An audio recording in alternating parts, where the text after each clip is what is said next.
Thank you, Madam Chair. The first item is the adoption of the minutes of this committee's meeting of Monday, November 8th. Second. All in favor? Opposed? Carried. Item 2 concerns an OCP amendment and zoning amendment bylaw applications to redesignate and rezone 1112 Westwood Street for a future mixed-use high-density development. The recommendation from staff is to give first reading to Citywide Official Community Plan Amendment Bylaw number 4158, first reading to zoning amendment bylaw 4159, and that these two bylaws and their related applications be referred to public hearing. Move recommendation. Second. Okay, any questions?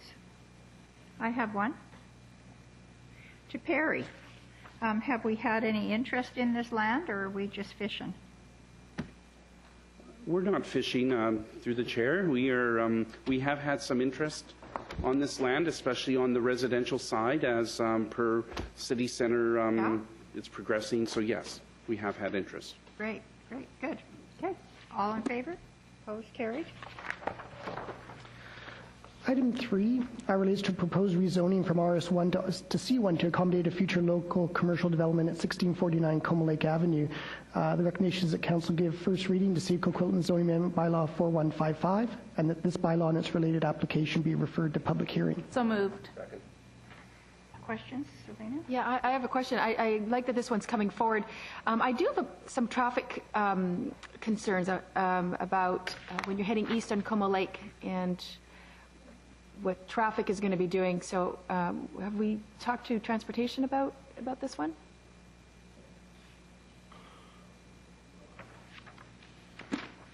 Through the chair, transportation didn't have any concerns. We're going to remove one of the existing accesses when the two lots are consolidated, so there will be no additional accesses with this rezoning. So the left turns from the eastbound lane onto that, they ought not to be making a left turn? Well, yeah, there's no median, but there's a solid yellow line. Illegal left turns possible. Right. So if you're heading east on Como Lake, how would you get there? You'd make a left at Poirier. The commercial uses aren't supposed to generate a lot of traffic. They're local commercial, so it would be an awkward situation if you'd have to go left on Poirier, make a U, and then come back. Right. So that's, I think, my biggest concern. I mean, I like what we're thinking about, but the truth is people are going to make a left turn, an illegal left turn, as they're heading east on Como Lake. So I think we might want to just take a better look at how we're going to manage that, because I think it's going to be a problem. Okay. Councilor Reamer. Thank you. I have no problem with this at all. I'm very familiar with the property, and I've actually been in and out of there several times in the past. My question relates to our process. We're changing the zoning, but we're not changing the OCP, and I understand why we can do that. But my question to you is this: at what point would we be required to change the OCP? Yes, Madam Chair. It would be where the uses proposed are in excess of the zoning designation permitted in the OCP. So, for instance, a C2 would not be permitted in this designation. So the OCP currently does designate C1 as a permitted zoning category because of the limited range of uses within it, within this current And because designation. of the street access as well? Yes. Okay. Alrighty, thank you. Councilor Nicholson. Thank you. I'd like to, and I'm prepared to see this go forward, but before considering it finally, I'd like to know more of the history of use of 1649. I've spoken in the past to the homeowner who backs onto 1649, who complained to me quite bitterly about the use that it was being put to. His understanding was that that use was short-term permitted by the city from time to time. And that's not the way this reads. It reads as though it was simply non-conforming and offside throughout. I'd like to know whether or not that is the case, or whether there has been some permitted use made in the past. Thank you. Okay, and go ahead. Yes, Madam Chair, we will do a more detailed review. Our understanding is that they were not permitted uses. There might have been periods where there was some enforcement activity occurring, but we will obtain the full history for you, Madam Chair. my look at the site, and I've obviously been there quite a bit, but it's where we get our plants. Get the best pansies in town. And I think they always got a business license, so it must have been sanctioned by us in some way for use of the property. But my question is, why are we dealing with a C1 now when we don't know? Like, this is such a funny, sensitive little site to do with traffic and across from a school, and there's neighbors at the back to consider. Why are we not just waiting until we have some development application come forward to do it all at the same time? Madam Chair, we don't disagree. The report does lay out a process by which we would ensure we don't bring it forward until we have a development permit application, detailed drawings. We don't disagree with that. I think we feel it's important that we know the design of the project, ensure that any impacts to the surrounding residents are mitigated, and we deal with all the issues comprehensively. It's, in a sense, an ability for us to work with the owner to give him a little bit of certainty that from a land use perspective, there's general support in the plan, and from staff, this allows them to go forward and work with a proponent or get an architect, spend a little bit more money to do a reconciliation architecturally, and take the application forward. Well, when we go to public hearing, I've always believed that a public hearing is something where people come to give their opinions, but also to get information. And at this point now, I'm going to be able to say, well, in the C1 zone, this is what you're allowed, but that may not be what you're getting. Is that correct? Because we don't know what they're proposing. Madam Chair, that's correct. We would work with the proponent to ensure that the design, the site design is sensitive in terms of landscaping, uses, and access, interface with the residents of the north. The land use, though, per se, we feel generally can be supported on the basis of its location next to an existing C1, next to a gas station. So we think, generally speaking, there's some overarching support. But we could work with the proponent. If committee wishes, we could try and get some preliminary layout in advance. Depends on your wishes on that. I personally think that I would rather see the proponent come forward. I don't think we've always known it's been a flower shop or a grocery store or all kinds of things, and I think the surrounding neighborhood knows that. But I don't know. I'd be more comfortable knowing what we're going to get, personally. Mr. McIntyre? Yes, thanks, Chairman Reid. And good questions and feedback. And I guess this, to me, is one of the benefits of having a standing committee. We can get this sort of discussion out early on. And I'm not sure if the applicant or representative is here, but we'll relay these questions and concerns to the applicant and urge them to give that some thought. So at the public hearing, typically the applicant makes a presentation. Maybe they can share with us some of their ideas and visions for the property. And if they've got some concepts, that would be very helpful too. Particularly around things like the traffic access, whether there might be the need for a right-in, right-out restrictions on that. It is a site that's designed to be accessed from only one side of the street. It doesn't have its own controlled access point there.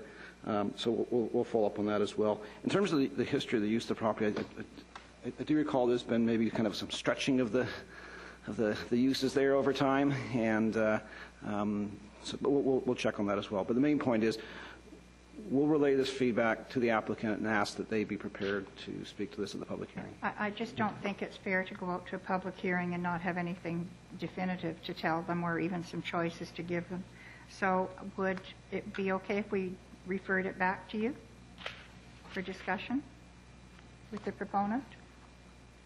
No, Madam Mayor, that's appropriate. As you can tell in our report, we also were of the mind that additional information certainly is required.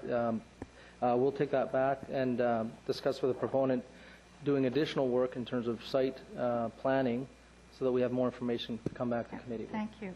Councillor Reamer. Just a question, if we were to put through this first reading today, when's the public hearing, and is that a lengthy enough time for you to do that without us delaying this? Madam Chair, the next public hearing that I believe that this would qualify for would be at the end of January. So there is a committee meeting. In fact, there are 2 committee meetings in between, so there would be time for it to come back. Okay. And I'm just trying to think of the schedule. I think it can be referred prior to Christmas in order to meet this date. So. And I understand that, but it's just, I hate to see someone go through all the trouble to get to public hearing and then have the public say, well, if you can't tell me what's going on, I'm going to tell you I don't like it. So that's what makes sense. I just, and to provide more context around that, if it was to come back through the committee, that information would be more available to the public if the proponent was to come in and present at the meeting. Sure. Not everybody who may be impacted by what is there may be here or have had access to that information. So. Okay. What are your wishes? Move referral back to staff For for it back. additional issues. Okay. All in favor of referral? Done. Item 4 is consideration of fourth and final reading of OCP Amendment Bylaw 4018 from 2009 and Zoning Amendment Bylaw 4019 also from 2009. This is an authorization for the issuance of a development permit for townhouse development at 3395 Galloway and 1359 Coast Meridian. Staff recommendations to give fourth and final reading to these two bylaws and to approve the signing and sealing of the development permit. So moved. Do I have a second? Okay, and Councillor Nicholson has some questions. Thank you. This contemplates an increase in units from 35 to 41. Is this the first point that increase has been seen by us? What was the level of development at second and third reading?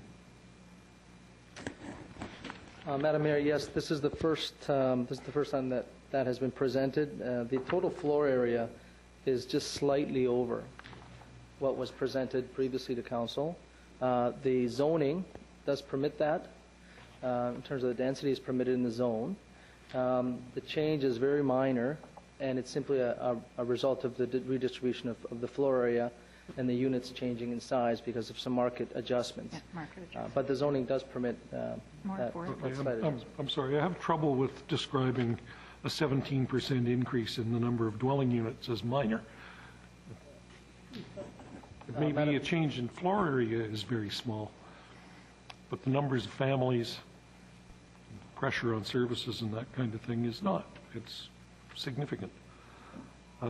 There's also a request to vary the rear lot line setback from 6.2 to 3.5. Is that also new? What pieces of this are new today, I guess is the best way for me to ask. We're going from 35 to 41. Are the setback variances as they were before, or have they also changed? The reason there's so much confusion is this wasn't before since a year ago. Madam Chair, this report, the initial rezoning occurred some time ago. This is the first time the development permit has been presented to committee. The development permit drawings that you see in front of committee do represent the result of some discussions with the new owner for the last several months. There are a number of variances that support the project, including some setback adjustments, some height adjustments, all of which we have worked with the proponent to complete, including the variances noted by Councillor Nicholson. Councillor Nicholson? Anything further? Other than to say that I haven't resolved my discomfort. Okay. I have one question, if I may. The redesignation of a portion of the site to environmentally sensitive area will protect the creek that bisects the site. Is that new? Madam Chair, no, that is consistent with the original report that came before council. Sorry, this is a year old since we've seen it, so that's why we have all the questions. Yes, Madam Chair. Okay, what is your pleasure? I moved it. It was seconded. All in favor? Opposed? Councillor Nicholson is opposed. Motion carries. Madam Chair, item 5 concerns the draft Dawson Heights neighborhood plan. The recommendation from staff is that staff be directed to seek public input on the draft neighborhood plan as presented in the report before you. The staff be directed to complete engineering servicing and analysis and a supporting financial plan that will identify the necessary funding provisions to support the works to be undertaken. Thank you. I have lots of questions on this, but I understand staff want to make a presentation, so come forward, please. Just some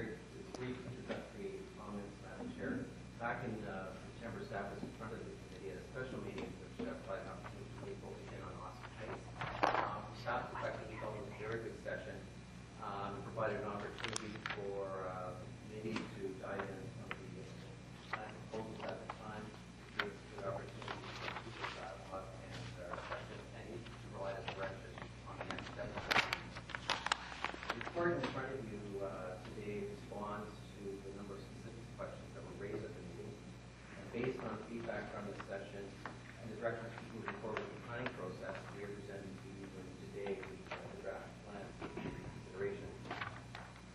The plan itself sets out a general framework for future development in the area, and under the plan, most of the neighborhood remains a predominantly single-family area, with proposed land use designations focused in and around the commercial core area adjacent to that. I'm going to turn it over to Nadia for Bylaw project work and just highlight very briefly what those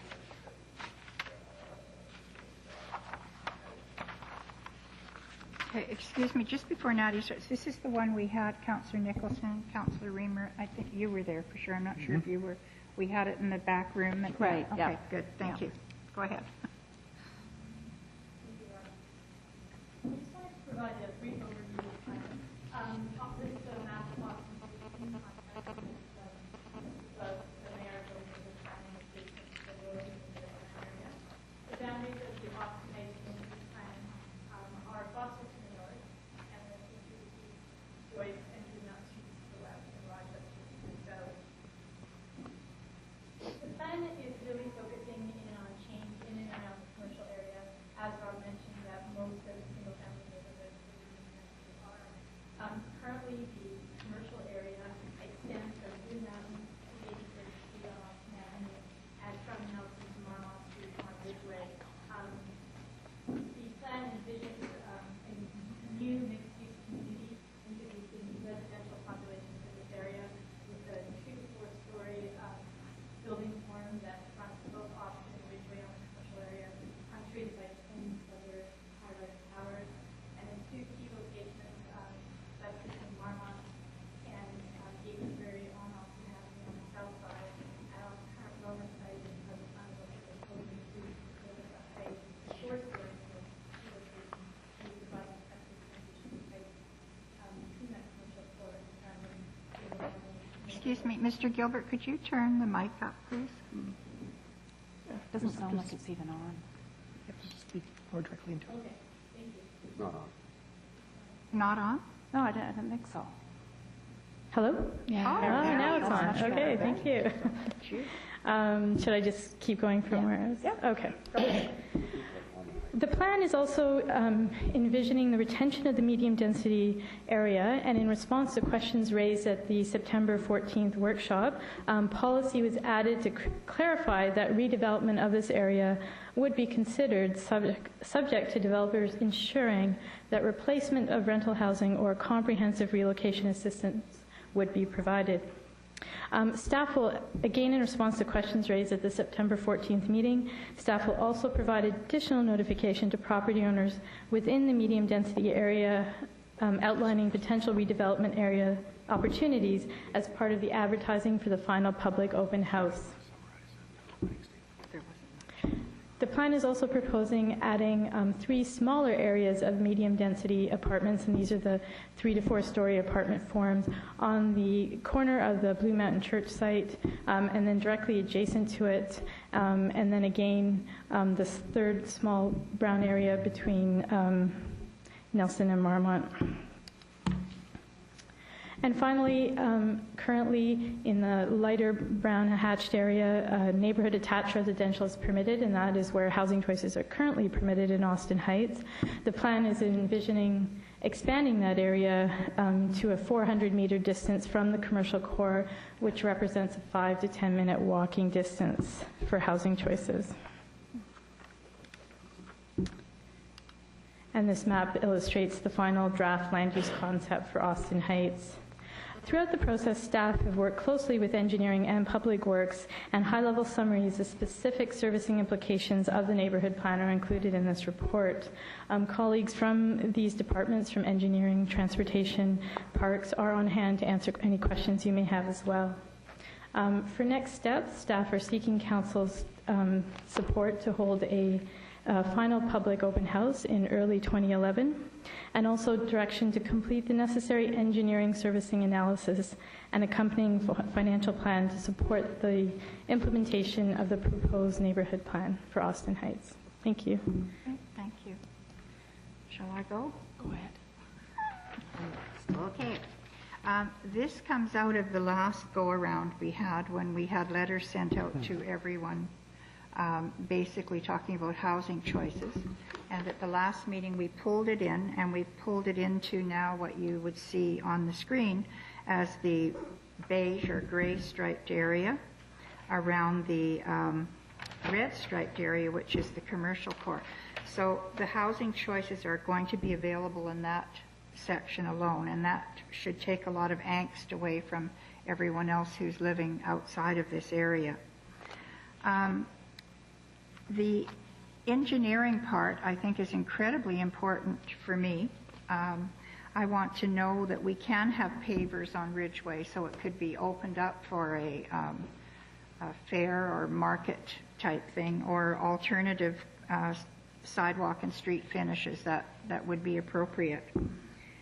The one thing that I do not like is Schedule B. And Schedule B shows what might be.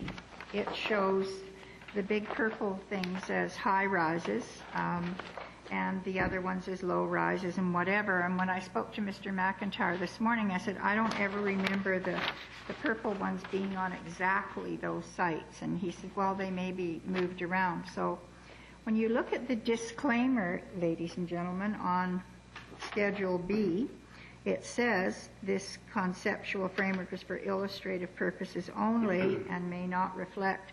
I think we need that really big, like in my business where you have a big sold sign. Well, we need a big sign that go on the board so that when the people are looking at these, they don't go home thinking, oh my gosh, there's going to be a big high rise in front of my front room window. So I think that's really important. I hope that we keep view corridors in mind. I still am not opposed in the brown zone next to the park where we have rental houses, and we have quite a few rental buildings there and on Howie. And I would love to encourage some rebuilding of the rental accommodation. So I'm willing to look more than the 4-story height in those areas. But of course, rental accommodation in this area is key to anything that comes in. And I guess, so I want to see more options, and as Councillor McDonnell says, I don't want this plan down to the blue awnings. So I want to see what the development community has to offer us. I want this to be a guideline only and see what we can pull into our little net. I'm done. Anyone else? Councillor Robinson. Thank you. A couple of things that sort of caught my attention. Next steps, I guess, for an engineering perspective, regarding stormwater drainage in the area. And given that we're looking at redevelopment, and from what I can tell, we've become much more progressive in the northeast sector. Given that there's an opportunity for huge redevelopment, I'd like to turn our minds to the possibility of fixing mistakes, perhaps, that were made 60 years ago around stormwater. I got a great lesson the other day on stormwater management, and I would like us to think about ways that we can use some of the ideas that we're using in the northeast sector, and can we apply them here, given that we're looking, if we're going to redevelop, let's shoot for the moon on this and see if we can look at ways for water infiltration. We do have some creeks in the area that are pretty much cemented over, and it would be great if we can reclaim some of that and support their habitat as part of the redevelopment. The other one, I have a whole bunch of notes here.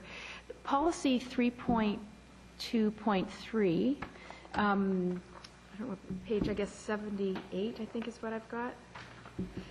It talks about ensuring that tenants displaced by redevelopment are protected through the provision of replacement rental housing or a comprehensive relocation assistance program. That's not the same as ensuring that the rental stock remains untouched, or does that do the same thing? I'm just wanting to make sure that we protect rental stock. Madam Chair, part of that would be we would look for opportunities where we can if rental housing stock is going to be displaced, we would look at opportunities where it could be maybe built in back into part of a larger development. So, but there'd be perhaps a number of ways that we would be looking at that. So either actual replacement as part of a larger development. Great. Okay. Or that's great, and I'd like what Councillor Reid had suggested, that if there's opportunity to actually increase the stock, if we gave them a couple more floors, but it increased an extra 30 units, that I would certainly be willing to look at that, because we know that rental housing is a premium, and I think in terms of housing choices, that's the one I think where we're weakest, and I think we ought to be putting some creative energy into that. Just on that, Madam Chair, the medium density area, the proposed policies suggest that the council would be open to considering development proposals in that area to higher densities, and it's striking a balance between making sure that there's opportunities there, but also looking at the importance of that rental housing stock. Great. The other question that I have, because we're talking about redevelopment, and I mean the overall vision is I think quite wonderful. And the Disability Advisory Committee has been talking about best practice. And how do we go beyond what standards say, because standards aren't always best practice. And how do we, so the question I have is, how do we make sure that whenever this redevelopment comes about, that we incorporate best practice of the day for accessibility? So, for example, I was thinking about the Central Vista Walk that's being proposed, the pedestrian walkway. And,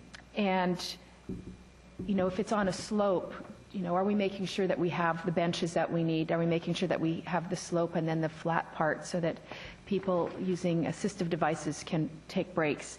And even, this idea of, I love pavers, but for some people, pavers are a hazard and they create some real challenges for mobility.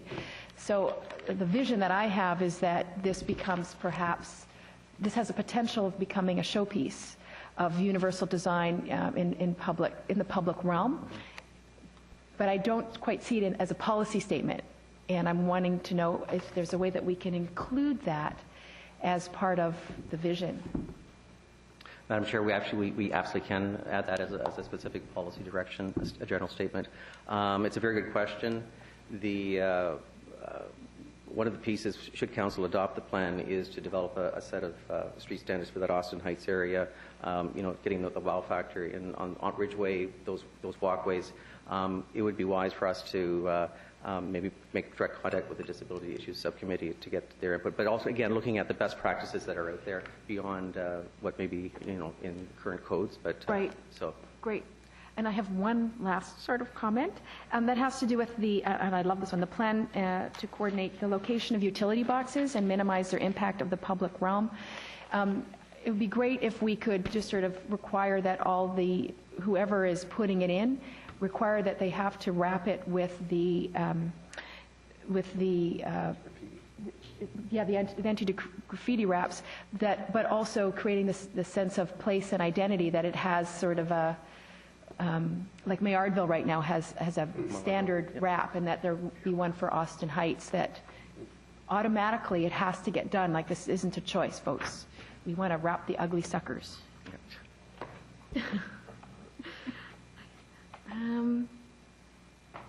I have one more thing.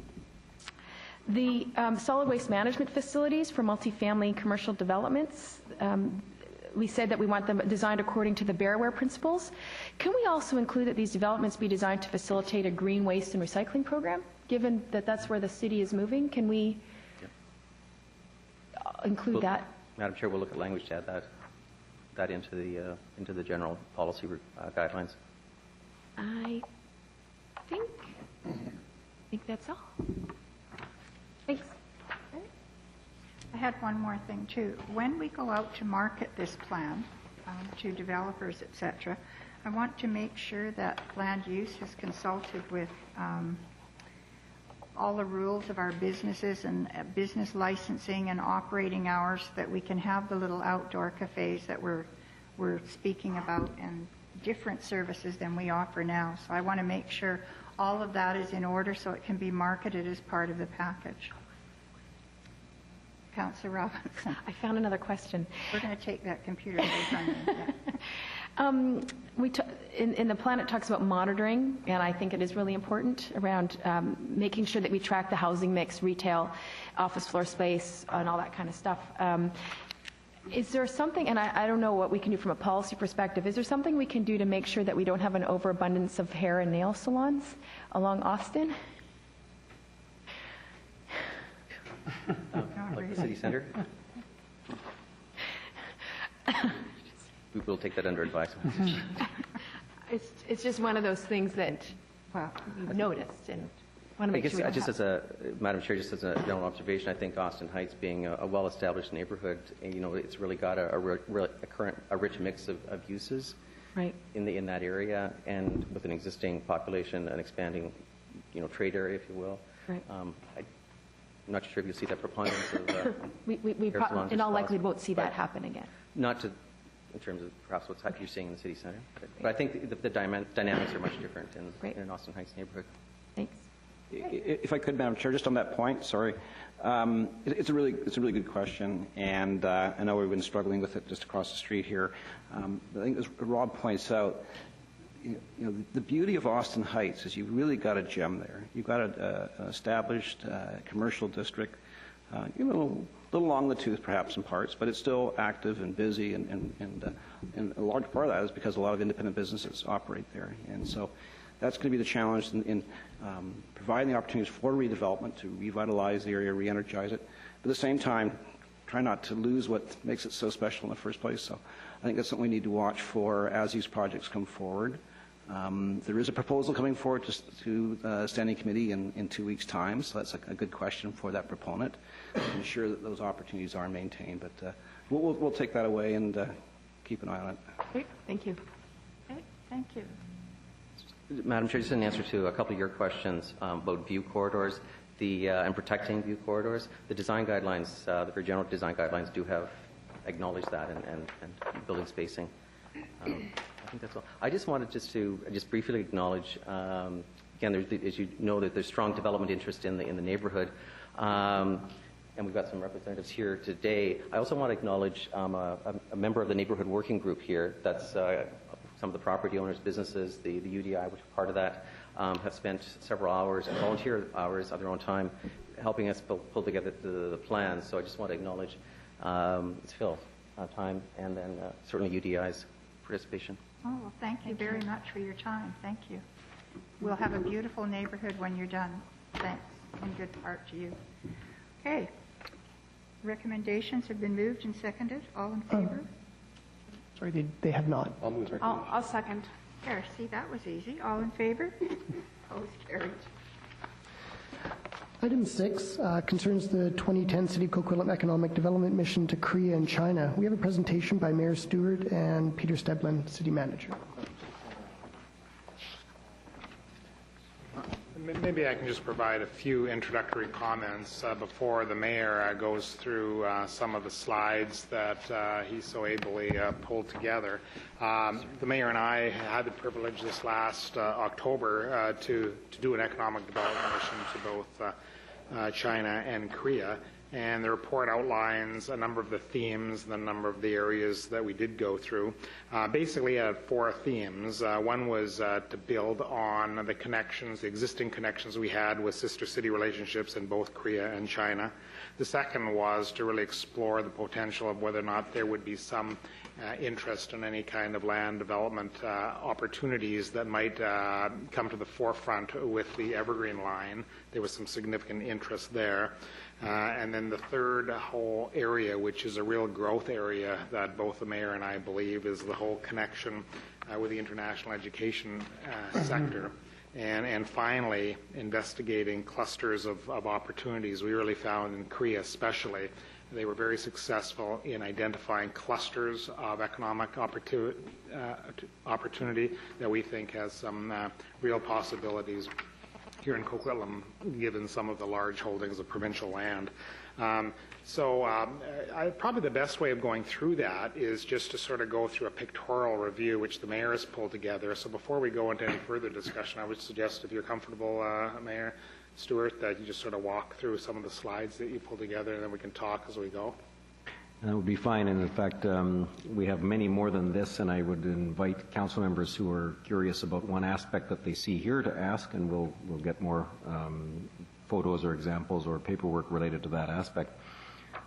As well, we'll probably be referring of many of these images and others to staff and to council members, individual committee chairs perhaps, who are interested in aspects of this. So if we go forward to the next slide. There's our tour of both Korea and China began in Shanghai.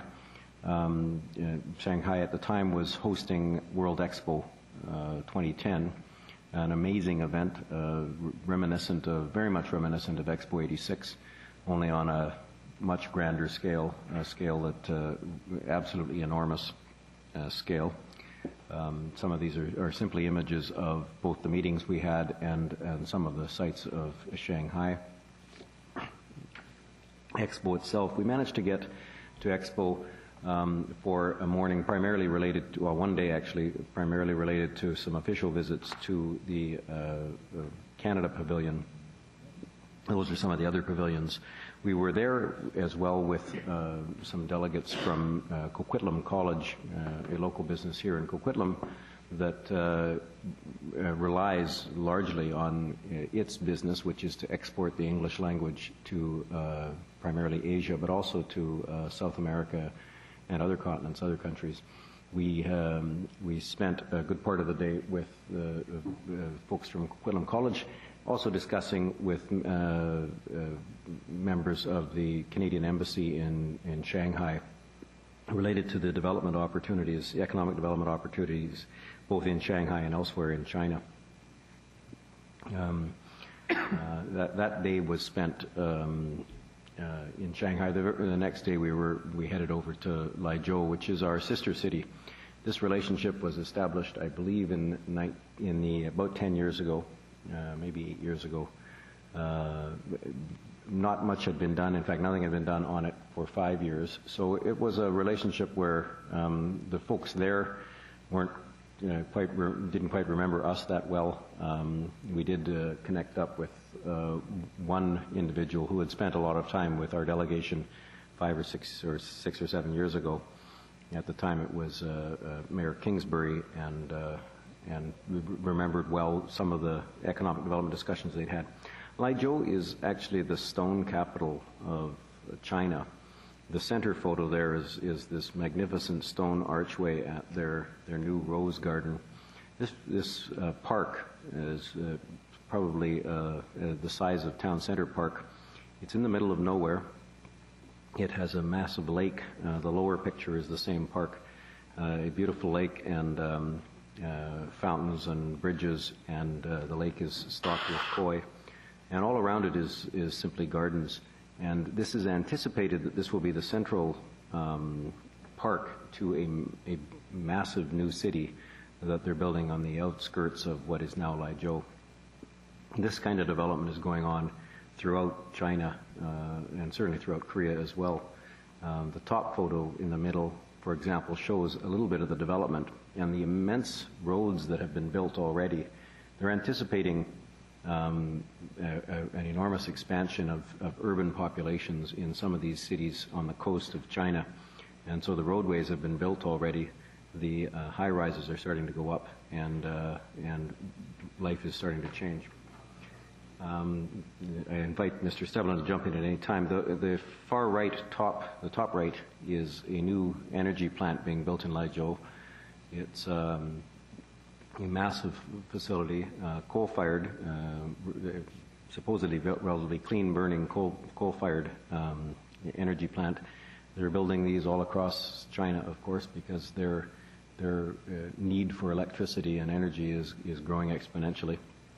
On the other side, the bottom left, is perhaps the other side of life. these wide streets that they've built are now being used, at least on the shoulders, to dry corn for their livestock, to feed livestock in the winter. You really do see in China an agrarian lifestyle in the rural areas that's running almost in conflict with this enormously advancing Western economy in the main cities, particularly on the coast. And just in terms, from my perspective, the thing that really jumped out at me with Laijiao was, and Richard did highlight, that they call themselves the stone capital of China.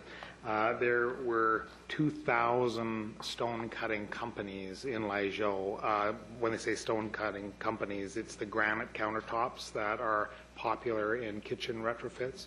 And the comment that they made is North America really likes this product. We just visited one of the companies. There was 2,000 companies. On the average, they employed 40 employees each for an employment base of 80,000 employees in this one city. We just visited the one plant, but it was many times larger than any plant I'd seen in Canada in that same way. And we just happen to think that there definitely are synergies between some of the companies that currently exist in Coquitlam that are just on the starting edge of some of those things to set up relationships there that might serve them well as a distribution hub into the North American market, because they are really well advanced on that. Yeah, and that advancement is largely the technology of stone cutting, which has, oddly enough, removed their competitive advantage in many ways, because the labor cost going into stone cutting now is very, very minor, since the machines cut 22 slabs at a time over the course of several hours, and they're all automated. So China is having to evolve very quickly, and they're also having to recognize that their advantage, their competitive advantage in less costly labor is evaporating to some degree. The bottom right actually is the mayor of Laijiao. At each one of the cities we went to, there is a formal formal reception. This is a requirement where we sit and we talk. The person right behind is the translator in each case, and we talk about some of the advantages. He's holding the brochure actually that our manager of economic development developed, and this, I'll tell you, this brochure really did a lot of work. In each city, with each delegation, whether it was Samsung when we were in Korea or whatever, the brochure served us well. There's some refinements we've brought back and are making now to it, but it was particularly helpful. The airport actually is about 80 miles away in Yantai.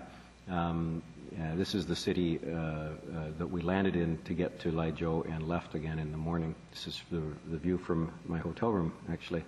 And you can see these dotted clusters of high-rise buildings. The one in the bottom corner, which is actually right on the edge of the top photo, is going up as we speak. They typically build, and the same thing in Korea, 10, 20, 30, 40 towers all at the same time. Each one with a crane and each one with a crew, and they almost compete with each other as they go up. And in the background, you can see 2 or 3 more clusters as you get along the coast. This enormously high density of housing is something that we saw repeatedly. We saw that 2 years ago when we were in Korea and China at the time then as well. We went to Seoul the next day, and that was the beginning of our work in Korea. I'm just going to go, let's do clockwise from the top, middle. This is a meeting with the Railway Institute of Korea. They actually establish institutes on their major industries, quasi-government, quasi-industry. And the Railway Institute is a research institute aimed at trying to make their rail systems the best in the world. And they do, for example, are advancing a number of high-speed and ultra-high-speed train technologies that are now being bid into various places around the world, certainly in Canada as well. That's the president of the Railway Institute in the bottom photo. Again, in each place where we went, quite often they'll have some sort of a big signage welcome, either on the billboard on the highway or in the elevators or wherever, welcoming the delegation. In the right-hand photo is a green energy technology forum that we attended in Seoul, downtown Seoul, not far from our hotel. It was actually in the COEX exhibition hall, which is in the far left photo. And just above that photo is a meeting with a development group called Lotte. They are one of the largest companies in Korea. There are some massive companies in Korea, and we met with half dozen of them, primarily about their opportunities in Coquitlam, but also about some of the synergies that we can use in connecting Coquitlam back to Seoul. This actually is maybe a little bit more. The most dominant photo here is the DMZ. This coastline is a river that separates South Korea at the bottom with North Korea in the background. And in the middle of that photo, actually, you can see two trees right next to it. Next to those two trees is a guard post, about a 3-story wooden structure that is guarded 24/7 in this very hostile environment that separates South Korea from North Korea. In the bottommost photo, you can see that's driving along the highway. You're driving along the coast to that point, and the guard post is right there. There's an armed guard on it, machine guns. It's an unsettling environment. Paju is one of the most northern cities in South Korea, and we got to see those elements all the way along that border. The middle photo at the top is actually some of the development that goes on. This actually is the construction of a new factory at LG, the LCD plant. We have two of the largest factories I've ever seen. These are 6-story factories plus 2 stories of basement for shipping and receiving. This factory has something like 24 cranes being used to build it right now, and they're just laying the foundation. The way they do construction is amazing.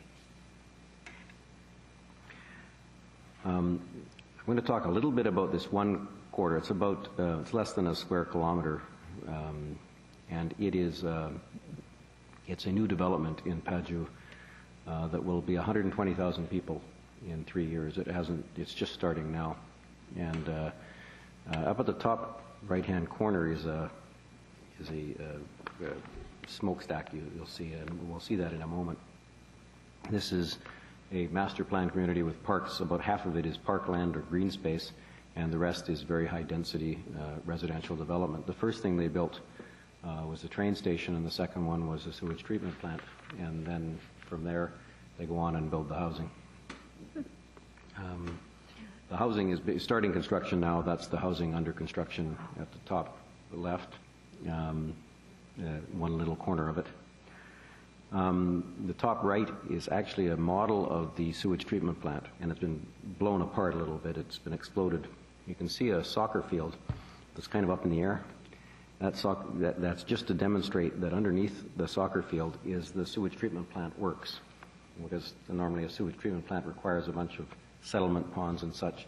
There's no point having them in open air. Their land is short, so they seal it up so it doesn't smell, and built a soccer field. The soccer field's all the way around it, and essentially the sewage treatment plant is in the middle of a large athletic park, and it was really fascinating. Well, the parkland part of it was fascinating to me.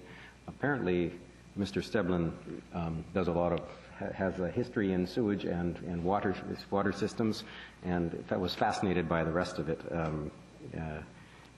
Just below that, actually, is that smokestack that we saw earlier. That's the incinerator that they're just building right now to accommodate the garbage from the same development. And it will produce electricity. I mean, I had a special interest in this, probably got a little bit too much into the technology of sewage treatment because that wasn't the purpose of our trip. But it really was fascinating that they were able to take an entire new community and design it from scratch in a way that is very difficult to do here because we're always building on. But they just took an isolated part of their community, started with the sewage treatment plant, well, it actually started, as the mayor said, with this train station, and then everything went from there, and then we visited there, and it just struck us that we have a real opportunity both in Burke Mountain and with the Evergreen line coming, that they gave us some inkling of some of the things that were possible. We always talk about this 400-meter radius. Well, everything in that development is about 500 meters maximum from the train station, and it's anticipated that people will not have cars. And that's the exploded view of this fascinating bunch of technology that was mostly underground. One of the reasons for the timing of the trip was because of the Ginseng Festival.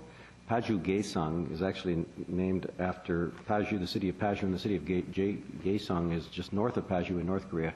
So while it doesn't actually participate in it, it's in the same zone and is also a big producer of ginseng. And the local community, anticipating the day when reunification happens, they always talk about reunification. They've actually built a bridge across that river we saw earlier. It's called the Reunification Bridge. It's got anti-tank barriers in the middle of it because they don't want it to be used for anything other than reunification. But they really talk a lot about the day that reunification will happen. So we were able to participate in the Ginseng Festival. This is deep fried ginseng, which is an interesting flavor. We went to, actually I'm going to back up to the last slide for a little bit. Much of what we were able to do in Korea was meet with companies. We don't have photos of that because in many cases that wouldn't entirely be appropriate to start broadcasting the names of, or the photos of people that we met with. But there were some great opportunities, I still think, in Paju and in Seoul for the connection of Coquitlam to our sister city and to businesses within our sister city. Our next trip, though, was back across the water to China, and then these photos are all in the vicinity of Dalian in China. Dalian is again on the coast. It's about the furthest northeast of cities in China. And it's just right across the water from Korea. The fellow right in the middle, you can see him. He's the principal of the Dalian Foreign Nationals English School. And I'm trying to remember his name because he's from Coquitlam. I don't have it with me, but he is the vice principal of one of the Coquitlam schools on leave to China, and it was a fascinating look into the life of a Coquitlam resident who made a huge decision, take him and his wife and his 2 children to go to China just for a 2-year period, and his kids are learning Mandarin. He said one of his kids is relatively fluent already, and then they're going to come back to Coquitlam after the 2-year stint is up. He's been there a year. He's going to do 1 more year. Then they're going to come back. But they made a huge decision as a family to actually go participate in this educational opportunity, which in itself is really interesting. They have taken a concept and they worked it out with the BC Ministry of Education, that they teach BC curriculum utilizing BC teachers. So most of the teachers there, if not all, are BC teachers that go over for a year or 2, and they give a high school diploma, a BC high school diploma, at the same time they give a Chinese high school diploma, so that the Chinese students who then apply to Western universities have a North American high school diploma. And almost 99% of them do attend Western universities. And then after that, the vast bulk of them go back to China. So it's not the brain drain thing that happened 20, 30 years ago. They are coming and participating in our society, getting educated. At the same time, it's an export for us, both in terms of our teachers are having an interesting experience, getting a job. Then when they come over here to university, there's significant economic development spin-offs that come along with that. We just had the opportunity to meet with the Douglas College president last week, and he estimated that the average international student has spin-off opportunities and activity of $30,000 per year. They rent apartments. And a bunch of those come to SFU, come to Douglas College, and it actually has very significant impact into our community. So there's both directions here, and we were able to see actually the bottom school is another English language school running the BC curriculum. Yeah, those are those students on the far right are attending that school. They run English language curriculum, BC curriculum, and do an incredible job at it, it appears. But we have a bunch of teachers. We actually met a young lady who went to school at Riverview Park Elementary here in Coquitlam, and now teaches at the Dalian Foreign Nationals School in Dalian, China. Over and over again, we were able to see examples where the connection of the education systems between Coquitlam School District 43 and Chinese schools was producing incredible benefits back to our community. And I'm going to go to the next slide because I think this is a trade show, an education fair in Dalian. I think it's almost the last slide. At the bottom picture, the bottom right, that's a typical parent that is trying to get her one child, they have one child, in school in Coquitlam. They've come from around China to try to get their child registered in a Coquitlam school, and she said it by name. Her goal was to get a Coquitlam school. Coquitlam is so well respected. The Coquitlam School District is so well respected. This is actually the banner at the top left, Coquitlam School District number 43. It's the only school district banner we saw at this education fair. There was hundreds of booths. Germany by itself had about 50 booths talking about various universities and colleges. But the only one that was K-12 was the Coquitlam, and the lineup was evident of parents trying to get their kids registered into a school in School District 43. You may recognize that's Patty Gartland, the director of the the International Education Office. Just if I could break in there just for 1 second. It was news to me that Coquitlam School District has the largest international school program in Canada. And it is well recognized overseas that it is the school district that has capitalized the most on that. And there's also then synergies with Douglas College, whereas they don't publicize it as much, and they do have 20% of their students have an international flavor to them. It's thought that Douglas College is actually the most international college in Canada. Or it has the most diverse college population and the most diverse number of international students. And as it was mentioned, it's very obvious that Coquitlam's largest export in dollars and in any other measure is the English language. We export it by students that come here, but also by teachers that go spend a couple of years in China or in Korea or elsewhere around the world. But it's primarily that inbound student that produces tremendous economic benefit for the school district, but also remember in the first slide was Coquitlam College. Their business is going around and bringing in students at about $40,000 each that they would spend a year in the local economy, and in many cases much more than that. And it's that the economic opportunities.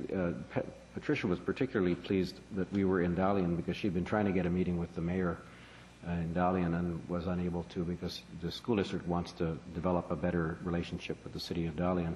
And so she used the fact that our mayor was in town and the doors were opened and she got into the meeting, and I think the school district will end up with a relationship in Dalian now as well. From my perspective, there's a tremendous opportunity for us to partner a little bit more on the education side of things, in addition to a whole bunch of economic opportunities that we brought back and that Wayne will be working on in the coming months, related to business relationships rather than just education. I don't know if there's any more. Oh, no, that was it. That's the wrap-up slide. Thank you very much. Okay.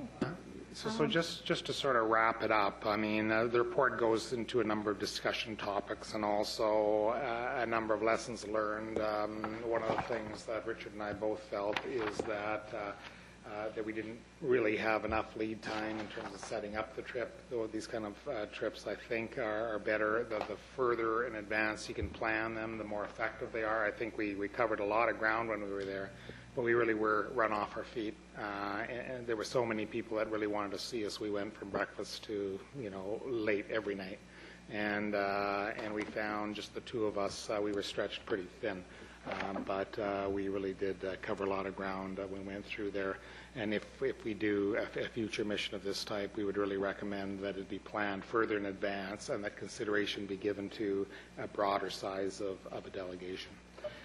So in terms of next steps and all those kind of things, there's a lot of aspects that we could pursue, and we've sort of like touched on a few of them.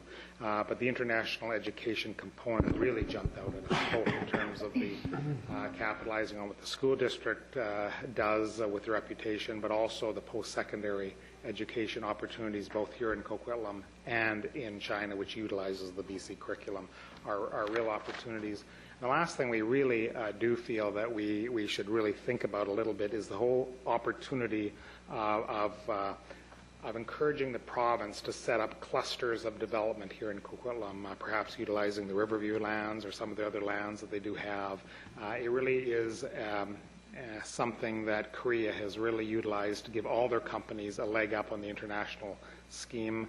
We visited two aspects, one they called Book City and another Art Valley, where as a government entity, they set up a cluster that then the private sector could come in and compete with each other, but they would all have economic advantages over other countries and companies in other countries.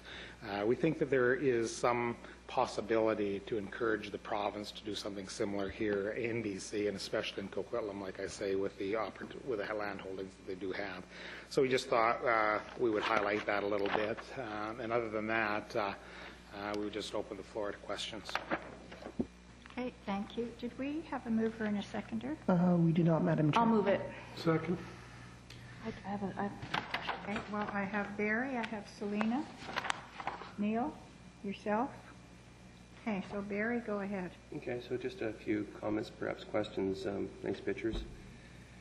Discussion analysis, we talk about item number 3. We're talking about opportunities to connect with the companies that are bidding on major projects in Coquitlam. So obviously, we're not going to be talking names of businesses, but are there companies that are bidding on projects right now? Yes, there are. We visited a number of companies in Korea that are bidding to be one of the companies on the Evergreen line. And whenever we suggested that and we didn't get into the specifics and details on the Evergreen line, but we said whichever the successful company is successful, that they may want to really look at synergies with development while they're doing the construction, and that got their interest big time. And when we sort of laid out the city map, showed some of the opportunities that are available in our city center, a number of the companies were very, very interested in that. And if they are chosen as one of the 3 finalists, that they are really going to sharpen their pencils in terms of looking at opportunities. You were able to identify those through the provincial government or the Evergreen Line project? We did when we got back. We did have a meeting with the provincial team, and we couldn't get into specifics, and they keep it pretty close to their vest, but we did highlight that the Korean companies were interested in doing more than just a construction job.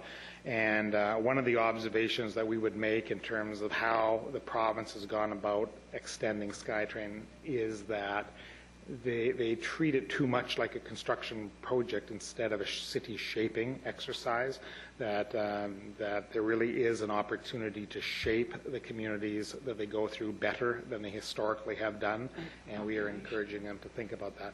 Just so that the committee is aware where the province is right now is they went out to bid for the Evergreen Line and got 11 proposals from a wide variety of firms, both local firms in North America and international firms. They got way more interest than they thought they would be, and so they're taking their time in terms of evaluating those bids. And the next step is to shortlist those 11 companies down to 3, and then really get into a lot of detail with a final proposals in the shape of that with those final 3. So other than companies bidding on provincial or transit projects, what I'm trying to get at is there's city-initiated projects that are being bid on by companies from Korea that you met with? No, the ones that we referred to was primarily the Evergreen line. We see possibilities for, companies, and we did have some discussions on some LED manufacturing companies and some others, but they were not active city projects that were being bid on. You, in the report, it talks about improving subsequent missions, and it talks about the increased lead time. So we pulled the last one together in about 2 weeks, but we knew far in advance of that the money had been provided by the provincial government that was there for us to do a second delegation. Why did we have to pull it together in 2 weeks? Why didn't we do a better job of planning ahead? Well, in all fairness, if Council didn't make the decision that we would go early enough, and I'll accept part of the blame as well. I think we should have put it on the line that several months in advance that either we have to make the decision. We can do a better job when we go abroad if we make the decision earlier. I think we did I think we came back with certainly way more than our money's worth as far as some of the leads that we got. But I think a better job could have been done, an even better job could have been done if we'd have had more lead time. Well, no, I agree with that. My question was, why didn't we plan earlier to do this? I think what happened was it came to council to make a decision. We knew the time was running out, the money was there, and we were told if we didn't use it, we'd lose it. And so obviously we went ahead with it, but when we're talking about a project as significant as this, to pull it together, and then we were talking about that at the time, and then to be commented as something we should do better next time, and just saying, well, so how do we obviously we're going to do it, but why didn't it come forward earlier? From a staff perspective, I guess there was some uncertainty in our minds as to whether or not it would be supported, and we did delay putting it in front of council, and perhaps we shouldn't have. Perhaps we should have done that earlier, and that's all I can say on that. All right, thank you. Also, on the size of the delegation, I think when it finally did come forward to council, we discussed how many people were going to be going. We gave authorization, I believe, to be more than just yourself and the mayor. And I guess I'm surprised that when council said, yeah, go ahead, that we don't. And wonder if I can have a rationale as to, was it so much significant expenses we didn't want, as a city, put forward more dollars, or why? Well, part of the challenge was that there was $15,000 left, and we would have gone over budget with 3. I wish we'd have taken 3, but bluntly, there was a lot of discussion around the table about whether this kind of trip is worth it. I think now we can now demonstrate that it was worth the expense, but we all heard from council.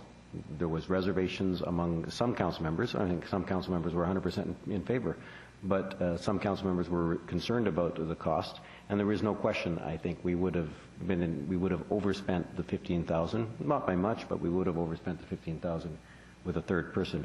I still think I still wish we had, because it was more exhausting than it needed to be. It was 20-hour days on some days. Okay, I appreciate that. I guess the same thing for me is that if we'd had more than 2 weeks lead time on this, we might have gone into more discussion. We might have identified more people. We certainly should have had the businesses along with us. But, and I guess somehow I have a question in my mind that we had to go to, or we didn't have to, but one of the key things we did when we went on this trip was to meet with the Coquitlam College, which is obviously in Coquitlam. They've been supporters of the city and many of the politicians for years. And so did we arrange prior to going there that we wanted to meet with them over there instead of meeting with here, or did that just accidentally fall into place, or how do we get to that point?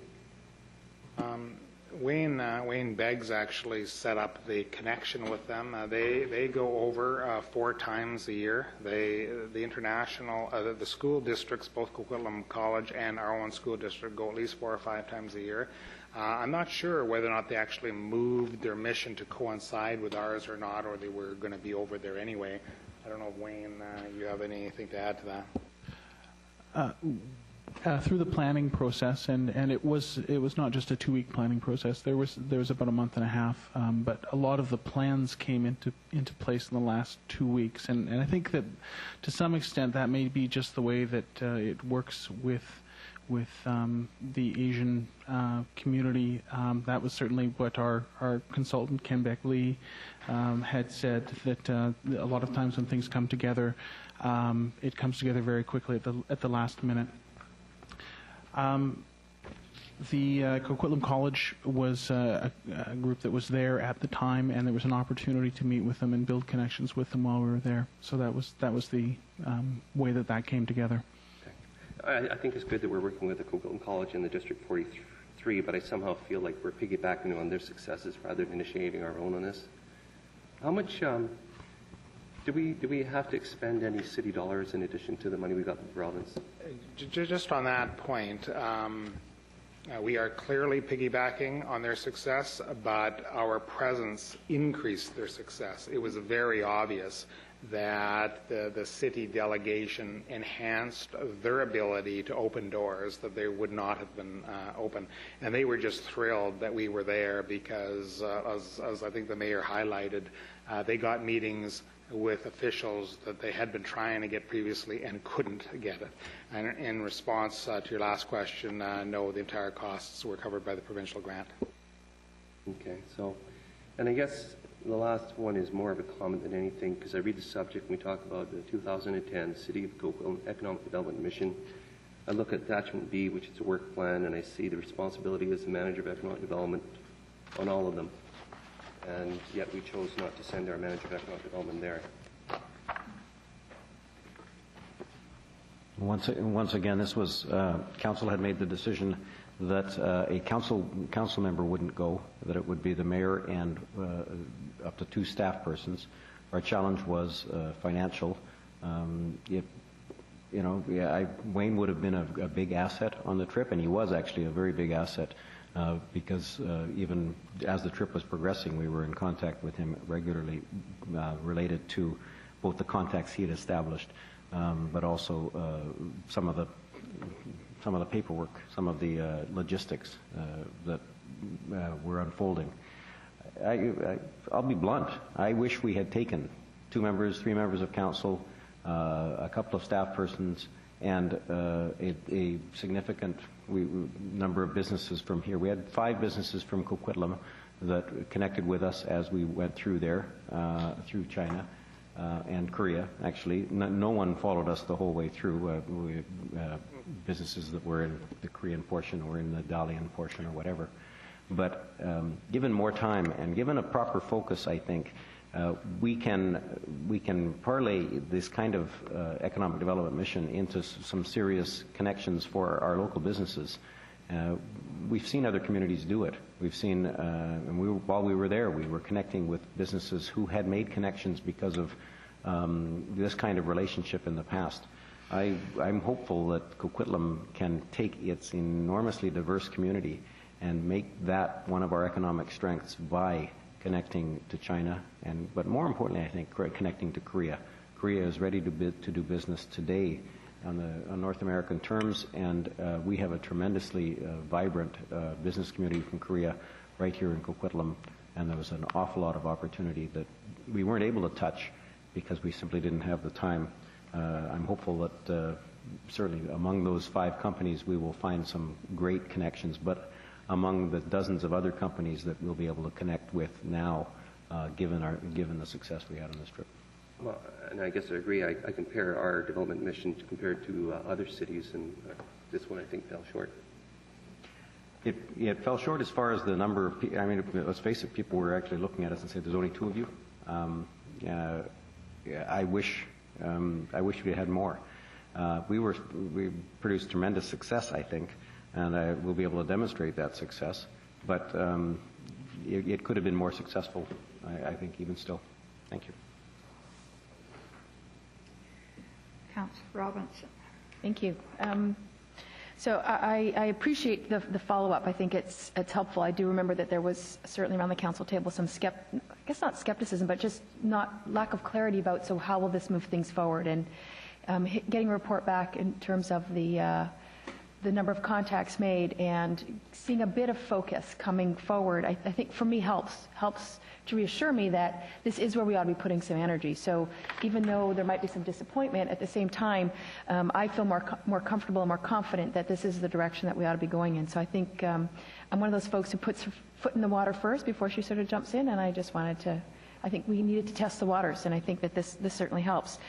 The question that I have has to do with the level of the discussion of where we go next. And I wonder if there's an appetite around council to use one of our strategic priorities meetings to focus on how does this dovetail in with what the Economic Development Roundtable is talking about, with what the Riverview Task Force has done historically, because a part of me sort of feeling like we have all these little pieces going on, and I want to be able to see sort of an overarching vision that would infiltrate down to all the different little pieces, and that's it feels a little bit disjointed, and wondering if this would be the place to take that in combination with a discussion around the Economic Development Roundtable or the 30,000 foot group that I think that Mayor and Councillor Reid had been at, with some history around what's happened with Riverview, because I see it on this list, but I know that there's certainly been some history and some challenges. So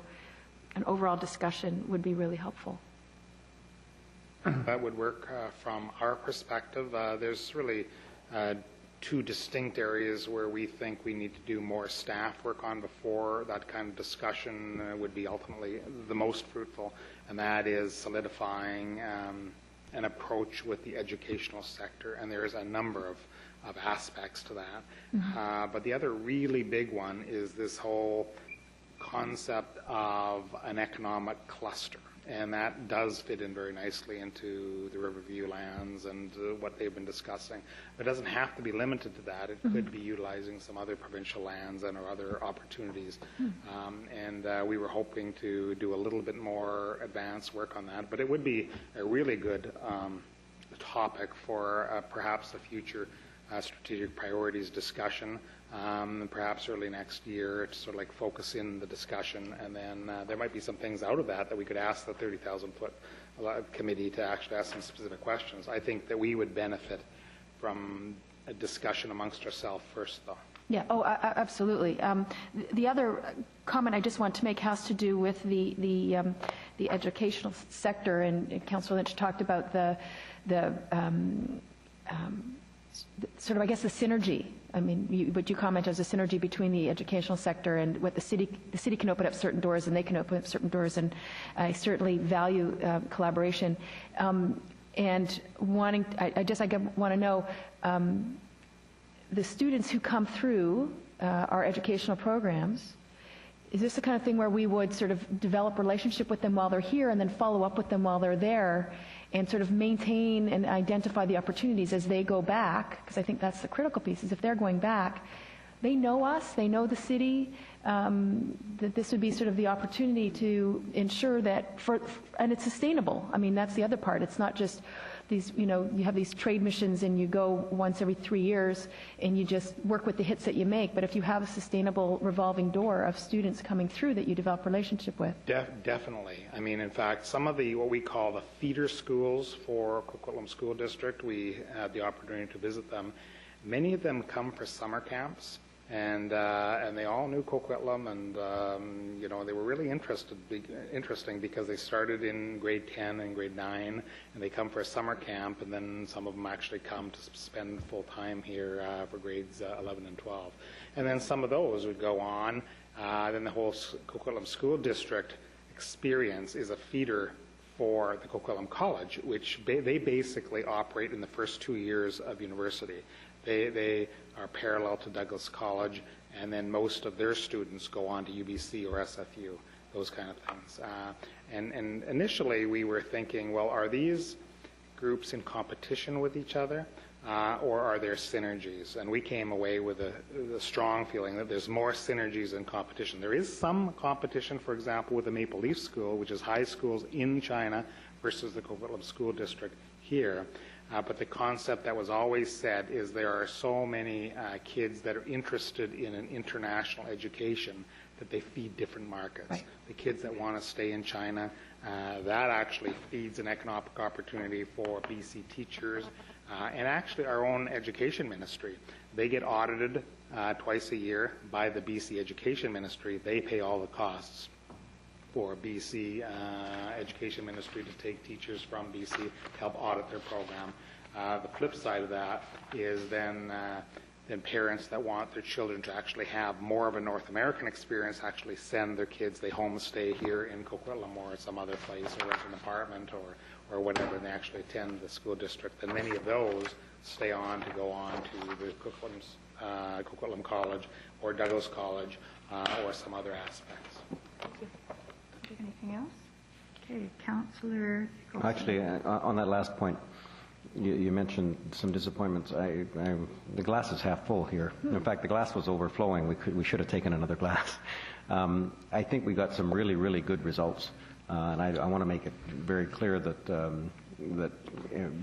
little bit that the bit of contact we made related to the education side of things, with the school district at least. I highlight it because I think there's an opportunity for us to double their success, double the, and that would bring tremendous benefits to the school district's financial picture, but also tremendous benefits economically for every student that comes in. It's like connecting a local business with $40,000 worth of exports, and it certainly, we hear it from our businesses that the international student is a big player in local tea shops and everything. So. Councillor Nicholson. Thank you, Madam Chair. I just have 3 points. Size of the delegation. When we were talking about taking this trip, we talked about possibly 3 people from the city, but we also talked about the likelihood of being able to build on that with local business people accompanying on this trip. And I haven't seen much about that. I thought Ken Beckley might be part of it. I saw some reference, I think, to his wife in the report. So did we succeed in pulling some people together to go along, to open doors, to... How many more people went along? We had some success in that. Ken Beckley did come along to the Korean portion and was instrumental in terms of setting up some of the meetings with Korean companies. We did meet some local folks from the Vancouver area. One gentleman actually lives in Langley and had a company in Paju, and so his family is here in Langley, but he goes over there and does that. We weren't as successful as we had hoped in terms of actually traveling with Korean business folks. But we did meet some people over there that were from Coquitlam and had ties back to Coquitlam. And if we ever did another mission, our strong recommendation would be to plan it well in advance, like 6 months in advance, publicize it well with the local Chamber of Commerce and do much more planning in that regard. And we did hear from local companies. I know before I left, I heard from a number of local companies, both Chinese and Korean, who were kind of disappointed they weren't able to go because they just didn't get enough notice. One of the ones that had been set up, a local business person from here that was going to be going with us and meeting with us on one leg of the trip in China, had to bow out at the last minute. But so that connection, we didn't make that connection when we were in Dalian, but it was planned ahead of time, and it was a family urgency that had kept her away from meeting with us in China. Thank you. Okay, thank you. We've talked about economic clusters and about Riverview, and I would echo, I think, Councillor Robinson, who said we need to sit down and talk about what that means and what the opportunities are. I've become terribly apprehensive at the thought of just putting your hand up to the province and saying, hey, let's do something with Riverview. We need to know what it is that we want done and what we're prepared to accept and that kind of thing. So we need more discussion of that before we go much further. And I just put that out there. I don't need a response to it. The last one, I was glad to hear both Pete and Richard refer to Douglas in their comments, but I don't see Douglas reflected at all in the documentation or in the work plan. That's actually... And I think they're a valuable connection. They have 1,100 students in China taking their business degree, 800 here coming from abroad, and lots of opportunity for us to build economically on that educational bridge that you refer to in your I agree totally with that, and we actually just met with the president last week, and we commented to him as to why isn't Douglas having a higher profile, because we heard all about the School District 43, we heard about the Coquitlam College, those kinds of things, and we didn't hear that much on Douglas, and he highlighted that they have a huge program, but they don't publicize it enough, and he's going to think about that, and we're going to have some ongoing discussions with him about how to collaborate better in that regard. They were not part of the formal program, and the comments that I made about Douglas were largely because of the inroads that we made last week in terms of discussing it with the president and where we go from here in the future. And they will be front and center of any future mission, or we would recommend that they would be. But they weren't front and center on this one, and that he admitted that they should do a better job in terms of publicizing it. Largely, we didn't really realize the extent of their international program when we were pulling the trip together. Right. Thank you. Thank you, May. Councillor Rima. Thank you. Thank you very much for this detailed report, and to Mayor Stewart for putting this presentation together. It's very helpful, and I gather by reading this and listening to the presentation that this was a very successful trip, considering that it was done on short notice and considering that there was only two of you to attend. I too believe that we needed to send more in the way of a delegation. My understanding is that Burnaby Council recently took a trip to Asia, and I don't know how it was funded, so I can't comment on that, but their entire council apparently went on the trip. And so they were a very large delegation. Our provincial relationship, my understanding is I attended a provincial lunch, and they have a sister province by the name of, I believe it's Jianjing. And I believe that Paju actually is in that province. And so if we're looking to talk to the province about clusters, I'm quite certain that the organizers of that provincial city sister relationship would be happy to speak with us about that.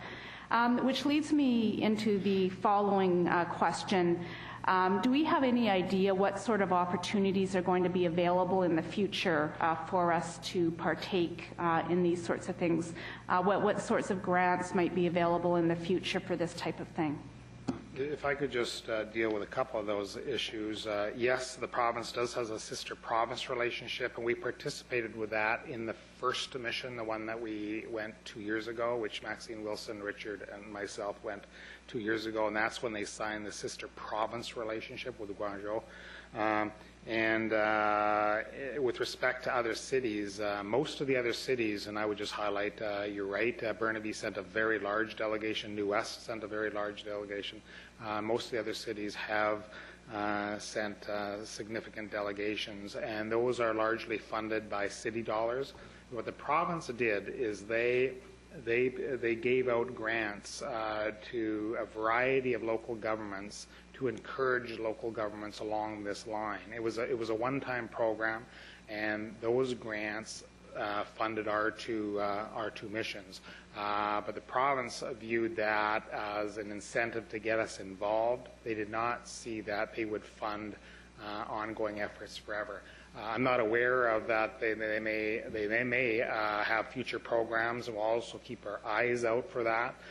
But most of the other cities have been funding a number of those missions themselves. The one thing that I would like to highlight is We are indeed fortunate that our mayor has a gift for languages, and you all know that he is bilingual with French and English. Well, he has been picking up Korean, and he actually gave the speech at the festival in Korea at Paju. He actually gave that in Korean, and that was very well received, along with his piano playing ability. Actually, we didn't highlight that, but I have a video clip. It's very fuzzy, but the sound comes off on that, and it's kind of a funny kind of thing that the one night. Point of order. The one interpreter actually asked Richard if he would play for the delegation. We thought it was the next night with about the mayor and 8 things, and well, Richard said, well, I do play, and so sure, well, whatever. Anyway, when we got to the festival, there had to be 2,000 people there, and there was the stage there, and I saw this keyboard up there, and I was thinking, oh boy. and I wasn't sitting beside Richard, and I thought that, oh gee, is that what they mean? And it was what they meant. So Richard didn't have any warning, but he not only gave his speech in Korean, but he did play, what was the name of that song? Stop. Again? Something from okay, anyway, I do want to make some... And I had one other question. Which isn't related to this so much. I'm just curious, though, some of the high-rise apartment buildings that we saw in Laizhou and also here in this photo, what's the square footage of them, out of curiosity? What's the square footage of... Yeah, of the suites in the apartment buildings. Suites, probably 500. Yeah, they range between 500 and 900, I gather. 500 and 900? Thank 900 would be the 2 or 3s. It actually, let's face it, density is it depends whether you're in China or Korea as well, and it would depend on where you are in both of those communities. But in all of Asia, density is now is all they're building, and there are apparently more, and I'll take it at face value because you see them everywhere, more construction cranes now in Korea and China than there are in the rest of the world, and they're all in use building high-rise buildings. So. Thanks. You done? Yep. Okay, thank you. I have some comments as well, although a lot of the questions have been answered. I think the school district has done a great job. I didn't realize they had gone into this as deeply as they have. Coquitlam College, I'm very well acquainted with. 2 of the owners I went to school with, believe it or not. And when they came to Coquitlam they bought Brookmere School, and then they opened up the college, and it's been quite the success story. I know they've had some bumps along the way, but it's been really good. The developments that they have in the clusters, I can understand it when you have the kind of population that you have. I mean, 120,000 is, I think, not a lot over there, not when you're looking at billions of people. The population of Coquitlam in 1 4-square block, it's a lot of people. It's a lot of people. Well, it's a lot of people, but I mean, they have to do that kind of building because that's the kind of density they've got. I think there's lots of new technologies that I've heard you speak about that I think would be useful here, and it would sure be lovely to get some of the industrial or those kind of businesses over here. I think the educational proponent is one, but I think we have partners here, Douglas College and the school board and them, they're already into that and they're doing it. I think if there's anything you can do to help with a meeting or something, that's fine. But I think there's other areas we need to be pursuing, and some of them are the granite works that you mentioned, and some of the LED lighting and some of the high-tech stuff that I'm really interested in. I want to talk about the size of the delegation.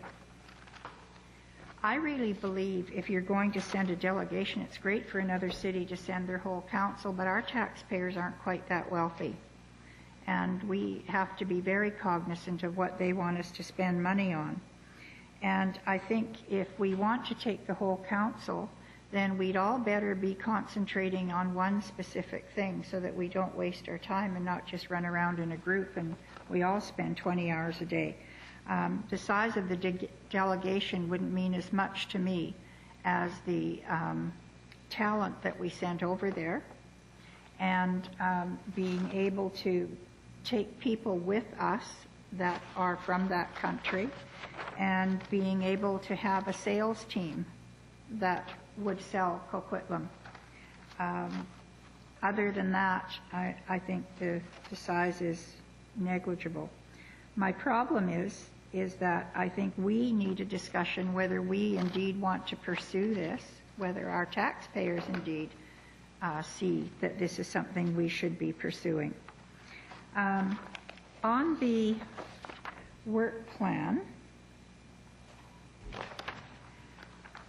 I saw Riverview mentioned here a few times, and some of the context with which it's been mentioned in makes sense to me, in that the health services would be good. And I think I have a lot of faith in Eastern medicine, so I would love to see an Eastern medicine hospital here, which I said to you when you left, and I think that's really good. Oh, and I did follow your instructions, and we raised it with a number of groups. And you didn't come back with a hospital. Yeah. Not a whole hospital. A Band-Aid, I'm sure. Yeah. And I think that's really good. But when we talk economic development, I'm interested in numbers. I want to see businesses that are going to employ a lot of people, not just a few people. Economic spin-off is great, but jobs are really good. So if we can bring some of those plants that you brought in, the one that I liked the best was where they could deliver anything 10 stories up by moving that crane up and down. I thought that was fascinating, something like that. When I look at the attachment B, a protocol agreement, I'd like to know more about that and what it is.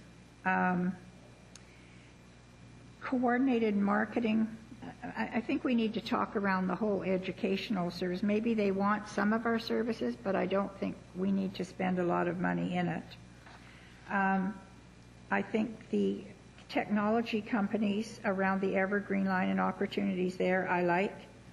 A cluster at Riverview, I need to know what you plan on doing with that. I am not interested in turning Riverview into 9,000 school buildings or something like that, educational buildings. I would like to see a hospital, a teaching hospital, or a teaching something, or research centers or something like that would have to be a mix. My whole thought about this is that you've gone, you had your visit, you came back, you told us what's going on, you told us where we might do something and where we might not do something. I'm really interested in receiving this report and not jumping into just going on to Plan B right away.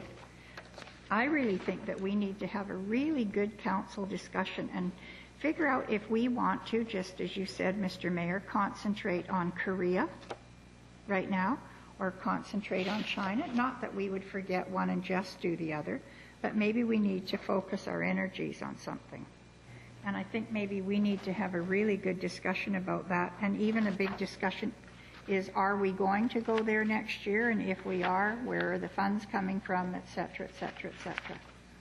So thank you for the presentation. It was great. If I could, Madam Chair, I made 4 notes, 4 points from what you were speaking about, because they're all of keen interest to me.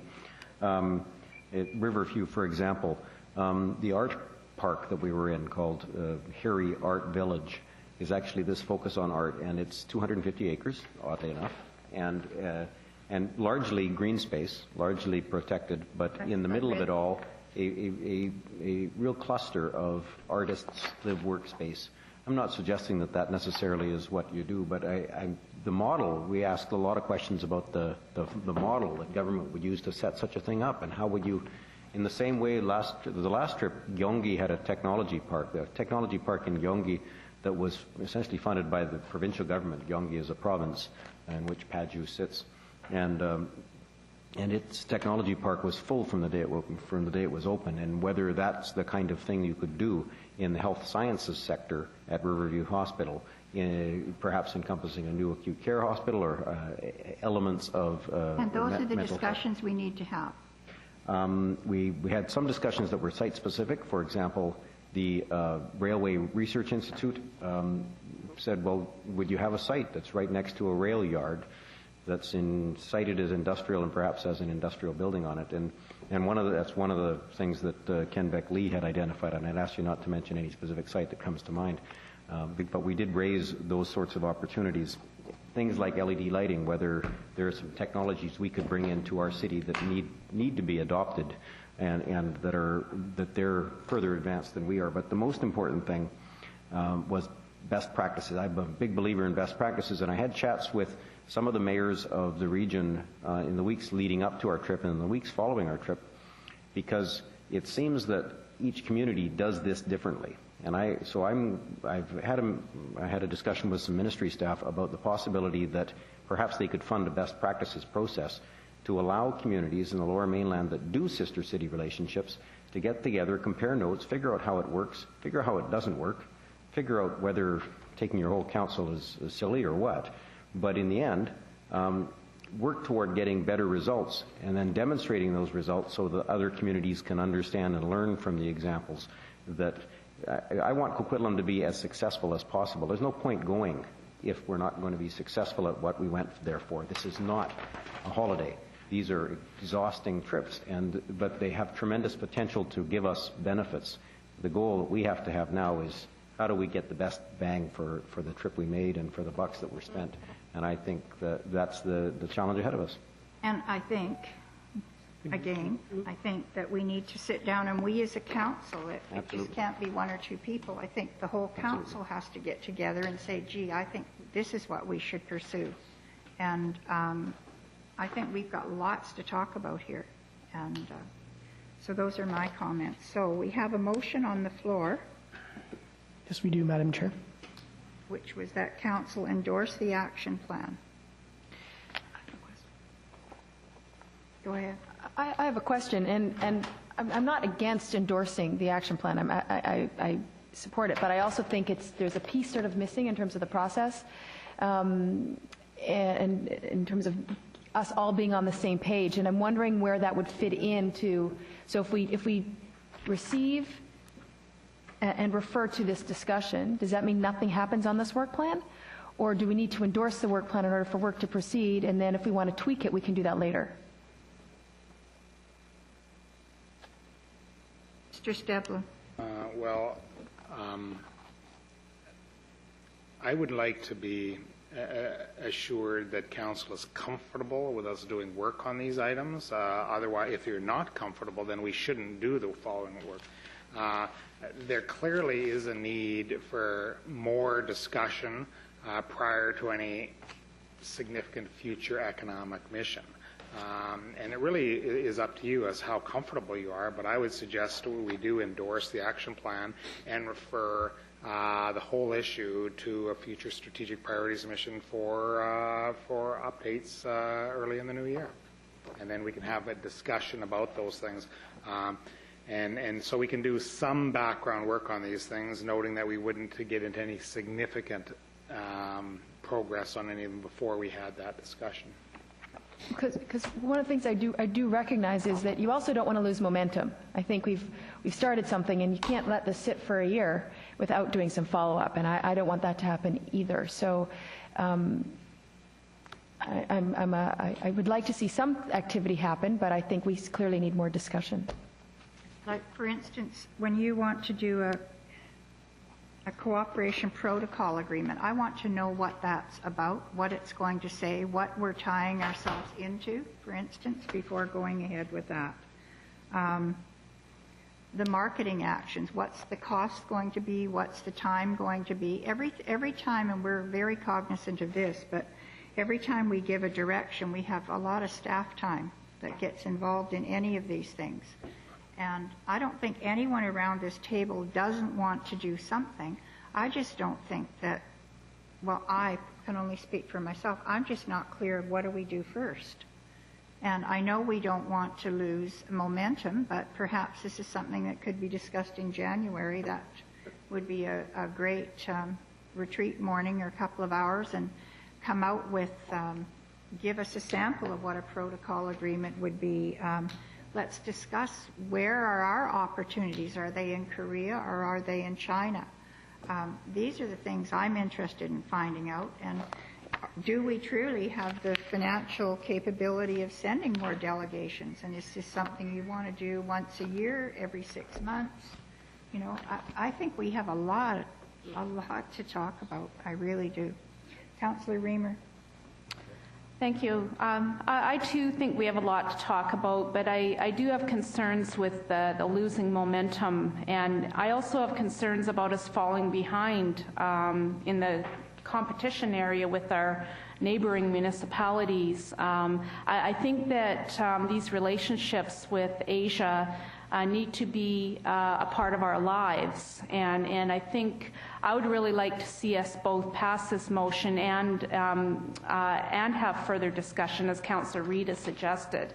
But I do have concerns with holding back things, given that I see this in my own mind as being the wave of the future, and I think it needs to be something that we incorporate into our daily lives, and so for that reason I have hesitation in delaying it.